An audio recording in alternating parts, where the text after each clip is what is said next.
Parliament ఎన్నికల ప్రచారంలో భాగంగా భద్రాచలం పట్టణంలోని ఆదర్శ్ నగర్ కాలనీ, లంబాడి కాలనీలలో మాజీ గ్రంథాలయ చైర్మన్ బోగాల శ్రీనివాసరెడ్డి నేతృత్వంలో శుక్రవారం నాడు ఉచిత ప్రచారం నిర్వహించారు.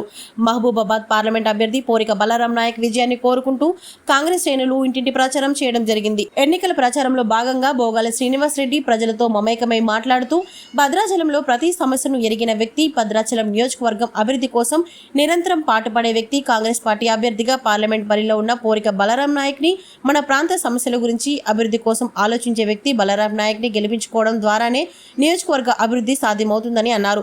గతంలో ఆయన కేంద్ర మంత్రిగా ఉన్నప్పుడు అనేక అభివృద్ధి సంక్షేమ పనులు భద్రాచలం నియోజకవర్గంలో చేయడం జరిగిందని తెలిపారు. దేశ ప్రజలందరికీ సమన్వయ పాలన అందించడం కోసమే కాంగ్రెస్ పార్టీ 5 న్యాయాలు మేనిఫెస్టోను ప్రజల ముందుకు తీసుకువచ్చిందని, దేశ ప్రజలందరికీ మద్దతుతో ఇండియా కూటమి కేంద్రంలో ప్రభుత్వాన్ని ఏర్పాటు చేయబోతుందని, తద్వారా రాష్ట్రంలో 6 గ్యారెంటీలను 100 రోజుల్లో అమలు పరిచిన విధంగానే దేశంలో ప్రజలందరికీ కాంగ్రెస్ పార్టీ న్యాయమైన పాలన అందిస్తుందని ఆయన ప్రజలకు వివరించారు. ఈ ఎన్నికల ప్రచారంలో ఎస్సీసెల్ పట్టణ అధ్యక్షులు రాసమల్ల రాము, కాంగ్రెస్ పార్టీ నాయకులు అన్నెం రామిరెడ్డి, మహిళా కాంగ్రెస్ నాయకులు తుమ్మల రాణి, కట్టా కళ్యాణి, పద్మప్రియ, ఎస్సీసెల్, ఎస్టీసెల్ మహిళా కాంగ్రెస్ నాయకులు అధిక సంఖ్యలో పాల్గొన్నారు. 9 సంవత్సరాల్లో ఎవరు కూడా ఒక ఉద్యోగం ఇచ్చిన దాఖలాలు లేవు. మరి కాంగ్రెస్ ప్రభుత్వం వచ్చిన తర్వాత జనవరిలో 30,000 మందికి ఒకేసారి ఉద్యోగాలు ఇచ్చిన ఘనత కాంగ్రెస్ ప్రభుత్వం తెలియజేస్తున్నాం.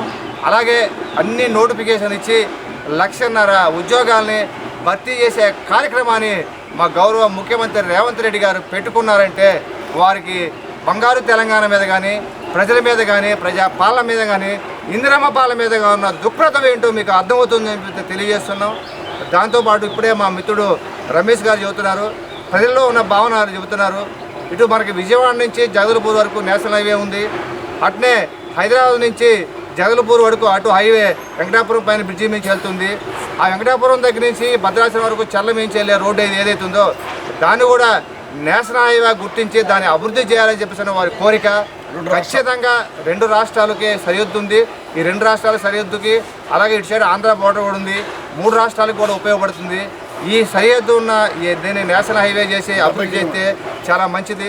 ఈరోజు చూస్తున్నాం ఆ రోడ్డు మీద మొత్తం గోతులు పడి అసలు బండ్లు పరిస్థితి లేదు, ప్రమాదాలు జరుగుతున్నాయి. దాని ట్రాఫిక్ కూడా హెవీగా ఉంది. కారణం ఏంటంటే ఈ గోదావరి బెల్ట్ మీద ఇసుక రైచులు ఉన్నాయి. ఇసుక రీచుల వల్ల హైదరాబాద్ కానీ ఇటు కానీ లారీలు విపరీతం జరుగుతున్నాయి. దీనివల్ల రాష్ట్రీయ రోడ్లో ప్రయాణం చేయడం చాలా ఇబ్బందికరంగా, గోధుమయంగా ఉంది. దాన్ని నేషనల్ హైవే చేసి అభివృద్ధి చేయాల్సిన బాధ్యత ఉందని చెప్పేసి తెలియజేశారు.